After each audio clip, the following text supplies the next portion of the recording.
Hello friends, চুমকি রান্নাঘরে সকলকে স্বাগত।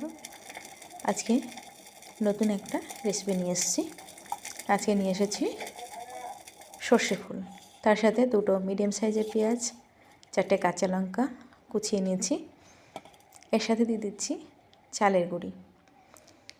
এখানে 1 কাপ মতো চালের গুঁড়ি আমি ব্যবহার করছি। প্রথমে হাফ কাপ দিয়ে মিশিয়ে নেব। সঙ্গে দিচ্ছি স্বাদ মতো নুন এবং একটু লঙ্কার গুঁড়ো, আর দিচ্ছি সামান্য হলুদ গুঁড়ো।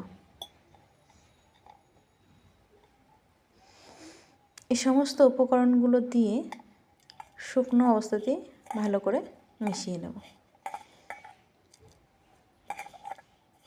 মেশানো হয়ে গেলে সব কিছু অল্প অল্প জল দিয়ে মেখে নেব। জল কিন্তু একবারেই এক গাদা দেবো না, তাহলে এটা ব্যাটারটা পাতলা হয়ে যেতে পারে। এভাবে অল্প অল্প জল দিয়ে মেখে নেব।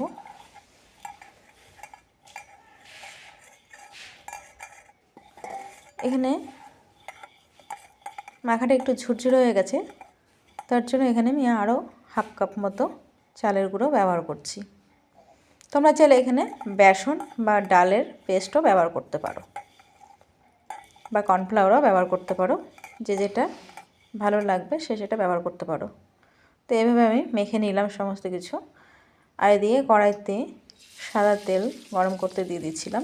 তেল গরম হয়ে গেলে এক একটা বড়ার সাইজ করে ভেজে নেব।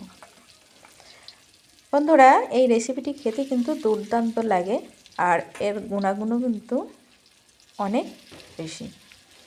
সর্ষে যেরকম আমাদের শরীরে অনেক উপকারী, সর্ষে কিন্তু ঠান্ডার জ্বর থেকেও আমাদের মুক্তি দেয়। তো এরকম সর্ষে ফুলের বড়া খেলে পরে মুখে রুচি ফিরে আসে এবং বিভিন্ন রোগ প্রতিরোধের ক্ষমতা থাকে। এরকম মুচমুচে বড়া পেলে কেনা খায় বলো? তো এরকম মুচমুচে বড়া বাড়িতে একবার তৈরি করে নিও সর্ষে ফুল দিয়ে, যদি তোমাদের আশেপাশে থাকে। আমাদের এখানে কিন্তু প্রচুর জমি আছে, তো সেখান থেকে এই ফুল আমি সংগ্রহ করেছি, ফুলের বড়া তৈরি করেছি। বন্ধুরা, কেমন লাগলো অবশ্যই জানিও। আর ভিডিওটি যারা দেখছো অবশ্যই একটি লাইক দিয়েছো, ভালো লাগলে শেয়ার কমেন্ট অবশ্যই করো। আর নতুন যারা দেখছো আমার চ্যানেল, তারা আমার চ্যানেলটিকে সাবস্ক্রাইব করে নিও। আর নতুন নতুন ভিডিও পেতে বেল আইকনটি প্রেস করে রেখো। আবার দেখা হবে, ততক্ষণ সকলে ভালো থেকো। টাটা।